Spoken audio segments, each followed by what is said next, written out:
Hello students, welcome to the channel. और आज हम स्टार्ट करने जा रहे हैं हमारा यूनिट 1 क्लास 12 आईपी का, जो कि है data handling using pandas and data visualisation. जिसमें आज हम पढ़ने वाले हैं इंट्रोडक्शन टू पाइथन लाइब्रेरीज, जिसमें हम पढ़ेंगे पांडास एंड मैटप्लॉटलिब। ठीक है, इन दोनों का इंट्रोडक्शन पढ़ेंगे। इसके बाद हम पढ़ेंगे डेटा स्ट्रक्चर्स कौन कौन से होते हैं पांडास में, that is series and data frames. और उसके बाद हम देखेंगे किस तरीके से हम एक सीरीज बना सकते हैं with the help of ND array, dictionary, scalar value and so on. ठीक है, तो चलिए शुरू करते हैं। शुरू करने से पहले हमेशा की तरह मैं बता दूं कि यदि आपने अभी तक चैनल सब्सक्राइब नहीं किया है तो चैनल सब्सक्राइब कर लें, क्योंकि आपको 12th की सारी वीडियो सिर्फ इसी चैनल पे मिलेंगी। इसके अलावा किसी और प्लेटफॉर्म पे आपको नहीं जाना पड़ेगा, ना ही यहाँ पे कभी आपको किसी प्रकार के चार्जेस देने पड़ेंगे, ना ही मैं आपको कभी बोलूंगा कि ये कोड लगा लो, वो कोड लगा लो, इतना डिस्काउंट मिलेगा, उतना डिस्काउंट मिलेगा। नहीं, यह चैनल एब्सोल्युटली फ्री रहने वाला है एंड तक, फ्रॉम यूनिट 1 टू यूनिट 4 तक, और बिना किसी चार्जेस के आपको यहाँ पे फ्री में पढ़ाया जाएगा। ठीक है, जो भी पेमेंट होना है वो मुझे यूट्यूब की तरफ से आ ही जाएगी, बच्चों से एक भी रुपए नहीं लिया जाएगा। तो चलिए शुरू करते हैं unit 1 data handling using pandas and data visualisation. तो चलिए हमारे सिलेबस के हिसाब से हम पढ़ेंगे। मैंने ऑलरेडी कुछ पीडीएफ डाउनलोड कर रखी हैं, जो कि एनसीईआरटी की वेबसाइट से मैंने डाउनलोड की है। तो जिसमें मेरा जो यूनिट चैप्टर 2 है वह हमारा डेटा हैंडलिंग यूजिंग पांडास 1। ठीक है, ये 2020 का एडिशन है, इसलिए इसमें चैप्टर 2 है ये, लेकिन इससे कुछ फर्क नहीं पड़ने वाला है। जो भी हम पढ़ेंगे वो एज इट इज सिलेबस के हिसाब से हम पढ़ने वाले हैं। तो चलिए शुरू करते हैं इंट्रोडक्शन टू पाइथन लाइब्रेरीज। आखिर लाइब्रेरीज होती क्या है, तो चलिए पहले समझ लेते हैं कि आखिर लाइब्रेरीज होती क्या है। हमने ऑलरेडी क्लास 11 में पढ़ रखा है लाइब्रेरीज क्या होती है। Python libraries contain a collection of built-in modules that allow you to perform many actions without writing detailed program for it। इसका मतलब ये है कि लाइब्रेरीज क्या होती है, जो हमारे बड़े बड़े कोडर्स हैं, यानी कि जो पाइथन के लिए काम करते हैं, तो उन्होंने क्या करे हैं, ऑलरेडी क्या करा है, कुछ कामों को करने के लिए प्री डिफाइंड या ऑलरेडी रिटन कोड्स लिख रखे हैं। जैसे कि लॉगिन फॉर्म बनाना है तो यूजर आईडी पासवर्ड लिखना पड़ेगा, टेक्स्ट बॉक्स बनाने पड़ेंगे, फिर उनको मैच करना पड़ेगा, फिर यूजर आईडी और पासवर्ड मैच हो जाए तो जो भी बंदा है उसको एक्सेस मिल जाए उस वेबसाइट का।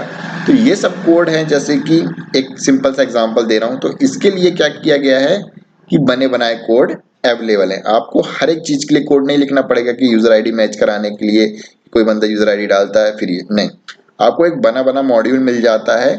आप एज इट इज आपको लगाना है उस फॉर्म को, और वो खुद ही चेक करेगा। उसमें ऑलरेडी सारी कोडिंग लगी रहेगी कि किस तरीके से यूजर डालेगा पासवर्ड तो किस तरीके से चेक होगा। आपको फिर से उस चीज के लिए कोड लिखना नहीं पड़ेगा।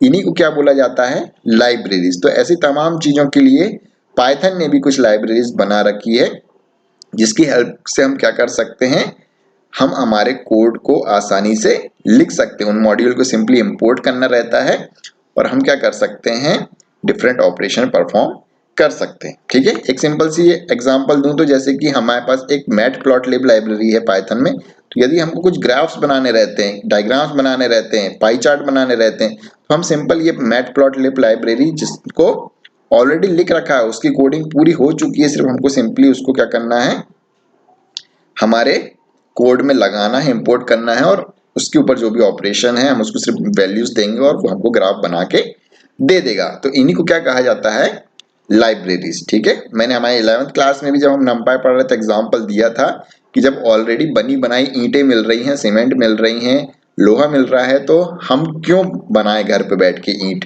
हम क्यों बनाए घर पे लोहा, हम क्यों बनाए घर पे सीमेंट। ठीक है, हम क्या करते हैं, ईंट लाते हैं, गिट्टी लाते हैं, सीमेंट लाते हैं, और फिर बाद में हम क्या करते हैं, उससे घर बनाते हैं। ठीक है, हम खुद तो बनाने नहीं बैठ जाते। सेम पाइथन वालों ने लाइब्रेरी दी रखी है, कोड हम लिखेंगे, लेकिन उस लाइब्रेरीज का यूज कर लेंगे तो हमारा कोड और जल्दी और आसानी से हो जाएगा। जो भी हमारा काम है वो और भी फास्ट हो जाएगा और भी आसान हो जाएगा। Each library in Python contains large number of module. Library के अंदर भी बहुत सारे मॉड्यूल होते हैं। ठीक है, एक ही मॉड्यूल नहीं होता है। ठीक है, अलग अलग चीजों को करने के लिए अलग अलग कोड लिखे जाते हैं, अलग अलग सेक्शंस होते हैं। That one can import and use, जिनको हम क्या कर सकते हैं, इम्पोर्ट कर सकते हैं या यूज कर सकते हैं। तो numpy, pandas and matplot are three well established Python library for scientific and analytical use। तो यदि आपसे पूछा जाएगा what is numpy, what is pandas, what is matplotlib, तो आप सीधी सीधी क्या डेफिनेशन बोलेंगे? They are Python library okay for scientific and analytical use. या सिंपल भाषा में आप बोल दोगे हिंदी में कि यह लाइब्रेरीज होती हैं, ठीक है, प्री डिफाइन या इनबिल्ट लाइब्रेरीज होती है जिनके यूज करके हम क्या कर सकते हैं? डिफरेंट प्रकार के एक्शंस या फिर साइंटिफिक कैलकुलेशन या एनालिसिस कर सकते हैं, ठीक है। This library allows us to manipulate, transform and visualise data easily and efficiently, ठीक है। तो ये पैराग्राफ आप बिल्कुल याद कर लीजिए। इनमें से कोई सी भी डेफिनेशन आती है तो आप ये सिंपल सा एक सिंगल पैराग्राफ लिख सकते हैं। So what is numpy, pandas and matplotlib? They are Python libraries for scientific and analytic use. This library allow us to manipulate, transform and visualize data easily and efficiently, ठीक है। ये बनी बनाई library है जिनसे आप क्या कर सकते हैं? डेटा को स्टोर कर सकते हैं, ट्रांसफॉर्म कर सकते हैं, विजुलाइज कर सकते हैं, ठीक है, इस तरीके की चीज। नाउ numpy हमने ऑलरेडी पढ़ रखा था। numpy which stand for numerical Python, ठीक है, हम इसमें न्यूमेरिकल वैल्यू के ऊपर एनालिसिस करते थे। We have already discussed in class 11. Recall that it is a package that can be used for numerical data, ठीक है, न्यूमेरिकल डेटा पे हम इसको यूज किया करते थे। Scientific computing, numpy uses a multi-dimensional array object and has function and tools for working with these array. Element of an array stay together in memory, hence they can be quickly accessed, ठीक है। हमने देखा था कि जो हम numpy में जो डेटा रखते थे किस फॉर्म में रखते थे? रोज और कॉलम के फॉर्म में। तो ये क्या था? एक मल्टी डायमेंशनल एरे था, ठीक है, और वो कुछ फंक्शंस या ऑपरेशन प्रोवाइड करता था जिससे हम क्या कर सकते थे? डेटा को इजीली एक्सेस कर पाते थे। तो ये तो कहानी थी हमारी अभी तक की क्लास 11 की। अब बात करते हैं कि पांडास क्या होता है, ठीक है। पांडास अभी बता दिया है, पाइथन लाइब्रेरी होती है, थोड़ा डिटेल में पढ़ते हैं। पांडास का फुल फॉर्म होता है पैनल डेटा, ठीक है। क्या होता है? पांडास किससे मिलकर बना है? Panel data. PAN, जो पांडास का PAN है उसका मतलब होता है पैनल, और DA से होता है डेटास, ठीक है, और इसमें लगा दिया है S, ठीक है। Is a high level data manipulation tool use for analysing data, ठीक है। तो डेटा को एनालिसिस के लिए हमको एक पाइथन लाइब्रेरी बनाई है जो क्या होती है, उसको हम क्या बोलते हैं? pandas. It is very easy to import and export data using pandas library which has a very rich set of functions, ठीक है। इसमें इनबिल्ट फंक्शंस रहते हैं, बहुत सारे फंक्शंस दिए हुए हैं जिसकी हेल्प से हम डेटा को pandas से एक्सपोर्ट कर सकते हैं, इंपोर्ट कर सकते हैं, ठीक है। हमारे पास कोई डेटा कोडिंग में है तो कोडिंग से डेटाबेस में स्टोर करना है या किसी एक्सेल शीट में स्टोर करना है तो आसानी से कर सकते हैं। सेम एक्सेल शीट में कोई डेटा है तो हम किस तरीके से हमारे कोडिंग में ला सकते हैं उस डेटा को, वो सारी चीज हम आगे देखने वाले हैं हमारे प्रैक्टिकल्स में, ठीक है। फिलहाल समझ लेते हैं क्या क्या कर सकता है pandas. It is built on packages like numpy and matplotlib and give us a single convenient place to do most of our data analysis and visualisation work, okay. वही चीज लिखी हुई है, इसमें सारी चीज रहती है, numpy है, matplot है, जिसकी हेल्प से हम एक ही जगह पे सारा डेटा एनालिसिस और विजुअलाइजेशन कर सकते हैं। Pandas has 3 important data structure, ठीक है। कौन कौन से 3 मोस्ट इंपॉर्टेंट डेटा स्ट्रक्चर हम इसके अंतर्गत पढ़ेंगे? Series, data frame and panel to make the process of analysing data organise effective and efficient, जिसकी हेल्प से हम क्या कर सकते हैं? डेटा को इफिशिएंटली क्या कर सकते हैं? ऑर्गेनाइज कर सकते हैं, ठीक है, एनालाइज कर सकते हैं और इफिशिएंटली उसको एक्सेस कर सकते हैं, ठीक है। तो ये हो गया हमारा पांडास। इसके बाद मैपप्लॉटलिब का भी थोड़ा सा इंट्रोडक्शन पढ़ लेते हैं। अब मैपप्लॉटलिब क्या होता है मैंने ऑलरेडी बताया है अभी। The matplotlib library in Python is used for plotting graph and visualisation. अब जो हमारा जो डेटा विजुअलाइजेशन वाला पार्ट है, ठीक है, वो किसकी हेल्प से होगा? मैपप्लॉटलिब लाइब्रेरी से। इसकी हेल्प से हम क्या करेंगे? Different different graphs, pie charts, ठीक है, ये सब बनाएंगे। देखो आगे लिखा होगा, using matplotlib with just a few lines of code we can generate, हम कुछ ही लाइन लिख के क्या कर सकते हैं? पब्लिकेशन क्वालिटी प्लॉट्स, ठीक है, प्लॉट्स बना सकते हैं। प्लॉट्स मतलब ग्राफ वगैरह, ठीक है। हिस्टोग्राम्स बना सकते हैं, बार चार्ट बना सकते हैं और स्कैटर प्लॉट्स एटसेट्रा, ठीक है, बाई चार्ट, पाई चार्ट, हर तरीके के जो भी डेटा एनालिसिस के लिए हमारे पास जो पिक्चोरियल रिप्रेजेंटेशन होता है हम किसकी हेल्प से कर सकते हैं? मैपप्लॉटलिब लिब से, ठीक है। It is also built on numpy and is design to work well with numpy and pandas। ये भी किस पे बना हुआ है, numpy पे बेस है इसका पूरा का पूरा, and is design to work well with numpy and pandas। यदि हम numpy और pandas का यूज कर रहे हैं तो हम इस लाइब्रेरी का यूज करके क्या कर सकते हैं, ग्राफ बना सकते हैं, ठीक है। पांडास की हेल्प से डेटा स्टोर कर लेंगे, numpy की हेल्प से डेटा स्टोर कर सकते हैं, पांडास की हेल्प से भी डेटा स्टोर कर सकते हैं। अब डेटा है हमारे पास, तो हम क्या कर सकते हैं, उसी numpy वाले और पांडास वाले डेटा से क्या बना सकते हैं, हमारा चार्ट, ग्राफ, वो सारी चीज। तो ये क्या होगा, दोनों में क्या है, लिंकिंग है एक तरीके से, ठीक है। तो ये है मैटप्लॉटलिब, ठीक है। You may think what the need for pandas is when numpy can be used for data analysis। अब आप लोग बोल रहे होगे सर हम जब ऑलरेडी 11th क्लास में pandas पढ़ के आए हैं, सॉरी numpy पढ़ के आए हैं, तो ये pandas फिर से क्यों पढ़ाया जा रहा है हम लोग को, ठीक है। उसी से आगे से पढ़ा देते numpy। तो following are some of the difference between pandas and numpy। तो इन दोनों में आप डिफरेंस समझ लो कि जो हमने 11th में numpy पढ़ा था उसी का एडवांस वर्जन या उसी से आगे से या उसी से ज्यादा ऑपरेशन हमारे 12th के कोर्स में क्यों नहीं डाल दिया इनने, ठीक है। तो इसके बारे में हम पढ़ते हैं यहाँ डिफरेंस। अ numpy array requires homogeneous data। जो हमने numpy पढ़ा था उसमें सिर्फ एक ही तरीके का डेटा आता था, ठीक है, पढ़ा होगा देखा होगा, हमने सिर्फ न्यूमेरिक डेटा ही उसमें डाल पाते थे, स्टोर कर पाते थे, ठीक है, क्योंकि उसका मतलब ही होता था numpy, नम मतलब न्यूमेरिक डेटा पे वर्क करता था। While pandas data frame can have different data types, ठीक है। अब हम जो pandas पढ़ेंगे, जो pandas लाइब्रेरी है उसमें हम जो डेटा फ्रेम यूज करेंगे, डेटा स्ट्रक्चर यूज करेंगे, उसमें हम डिफरेंट तरीके की वैल्यू स्टोर कर सकते हैं, यानी कि किसी भी तरीके की बोले तो float, int, string, date etcetera, ठीक है। तो यही डिफरेंस है, इसलिए हम क्या पढ़ने वाले हैं, पांडास, क्योंकि numpy में सिर्फ न्यूमेरिक वैल्यू ही हम क्या कर पाते थे, एनालाइज कर पाते थे। लेकिन यदि हम numpy की जगह पांडास पढ़ लेते हैं तो हम numeric as well as float, string, date time, ये सारे डेटाबेस भी हम उसमें, डेटा टाइप भी इसमें स्टोर कर सकते हैं, ठीक है। Pandas have a simpler interface for operation like file loading, plotting, section, joining, group by, which come very hardly in data processing application। ठीक है, pandas में बहुत अच्छे अच्छे क्या हैं, ऑपरेशन करने के लिए क्या दिए गए हैं, फंक्शंस दिए गए हैं, जैसे कि फाइल लोडिंग, कोई फाइल को लोड करना है तो हम लोड कर सकते हैं, प्लॉटिंग, ग्राफ्स बनाने हैं, कुछ चीज सिलेक्ट करनी है, डेटा को ज्वाइन करना है, ग्रुप बाय करना है, उन सब के लिए क्या है, बहुत सिंपल से फंक्शंस लिखे गए हैं जिनका हम यूज कर सकते हैं।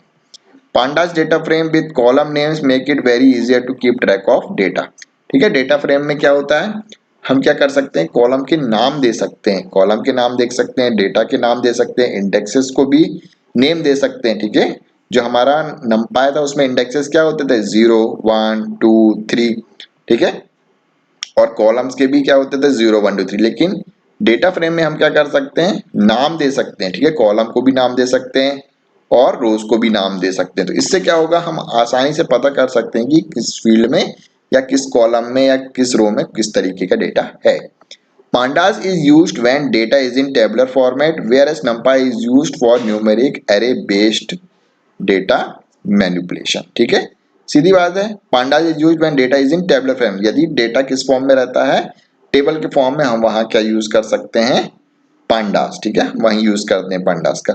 और NumPy जब हमारा डेटा किस फॉर्म में स्टोर रहता है, एरे, ठीक है, किस फॉर्म में स्टोर रहता है, numeric array based data manipulation. ठीक है, हमको मालूम है कि जब न्यूमेरिक टाइप की वैल्यू होती तभी हम NumPy यूज कर पाते हैं, और पांडास हम उस सारी जगह यूज कर सकते हैं जहां पे डेटा किस फॉर्म में रहता है, टेबल के फॉर्म में, यानी कि रोज और कॉलम में कोई चीज है तो वहां पे हम पांडास यूज करते हैं।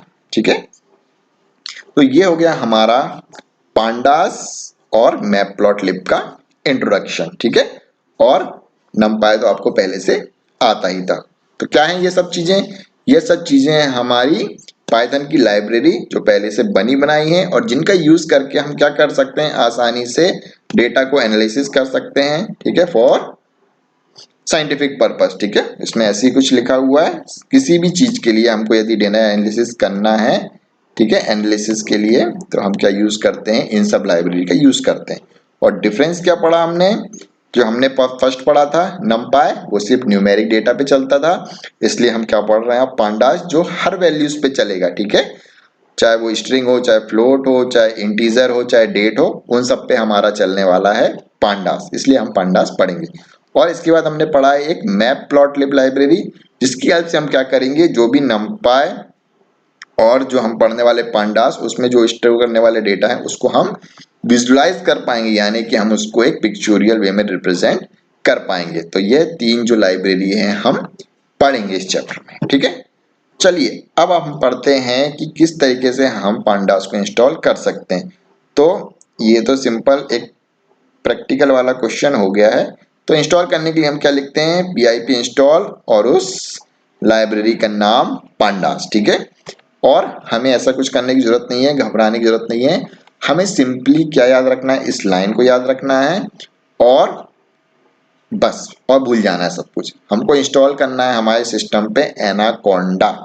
ठीक है, यदि हम एनाकोंडा इंस्टॉल कर लेते हैं आईडी, तो हमें यह किसी प्रकार की इंस्टॉलेशन करने की जरूरत नहीं पड़ती। सिंपली हम उसमें ऑलरेडी ये सब चीजें जो होती हैं ऑलरेडी इंस्टॉल हो जाती हैं, और इनकेस फिर भी जरूरत पड़ती है तो हम इसको इंस्टॉल करना सीखेंगे आगे जाके।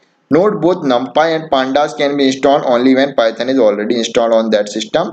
The same is true for other libraries of Python. ठीक है, तो यदि जब तक आपके कंप्यूटर पे Python इंस्टॉल नहीं होगा तो आप इन लाइब्रेरीज को इंस्टॉल नहीं कर सकते हैं।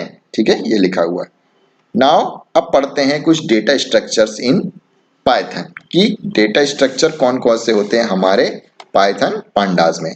तो डेटा स्ट्रक्चर सबसे पहले तो पढ़ लेते हैं कि आखिर डेटा स्ट्रक्चर होता क्या है। ठीक है, थोड़ी देर और रुको, थ्योरी खत्म होने वाली है, अब हम प्रैक्टिकल की तरफ बढ़ने वाले हैं, बोर मत होना।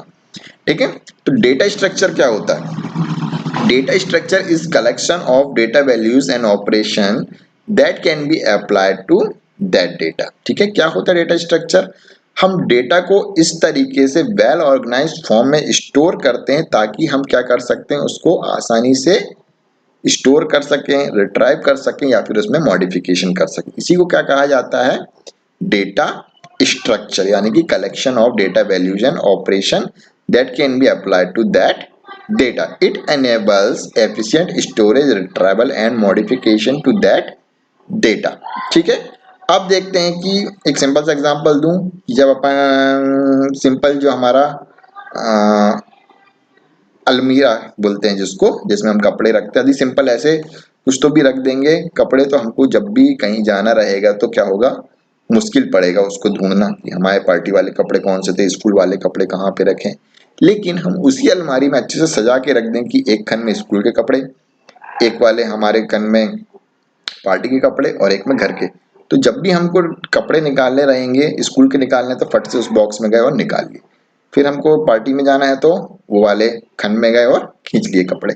तो क्या हुआ, ये आसानी से स्टोर करें, रखना रहेगा तो फटाक से पता चल जाएगा कहाँ रखना है, निकालना रहा तो निकालना भी पता चल जाएगा, मॉडिफिकेशन करना रहेगा, चेंजेस करना रहेगा तो इस खन के उसमें कर दो, उस खन के इसमें कर दो, तो आसानी से हो पा रहा। तो ये क्या है, एक स्ट्रक्चर, हमने वेल ऑर्गेनाइज्ड कर दिया, कपड़ों को जहां तहां ना फेंक कर क्या किया, अच्छे से जमा के रख दिया। इसी तरह पांडास में भी क्या है, हमारे पास दो डेटा स्ट्रक्चर हैं जिसमें हम क्या कर सकते हैं, डेटा को अच्छे से जमा के रख सकते हैं। ठीक है, इसी को कहा जाता है डेटा स्ट्रक्चर। क्या है, collection of data values and operation that can be applied to that data. ठीक है, डेटा का कलेक्शन और उनपे ऑपरेशन कर सकते हैं, उसका भी कलेक्शन क्या कहलाता है, एक डेटा स्ट्रक्चर, उसका पूरा ढांचा। It enables efficient storage, retrieval and modification to that data. ठीक है, ये डेफिनेशन आ सकती है व्हाट इज डेटा स्ट्रक्चर, तो आप इतना लिख सकते हैं। For example, we have already work on data structure and array in numpy in class 11. Recall the ease with which we can store, access and update data using numpy array.